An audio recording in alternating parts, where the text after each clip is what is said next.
شو پادشاه جهان، به شاهی من شادمان مردمان. به بابل در آمد سپاهی ز من، رها کردم این سرزمین راز مرگ.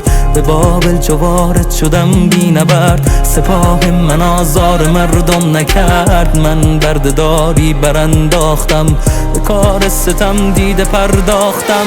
کسی را نباشد به کس برتری، برابر بود مسکر و لشکری. پرستش به فرمانم آزاد شد، معابد دگر بار آباد شد. به دستور من صلح شد برقرار، که بیزار بودم من از کارزار. میان دو دریا در این سرزمین، خراجم دهد شاه و چادر نشین.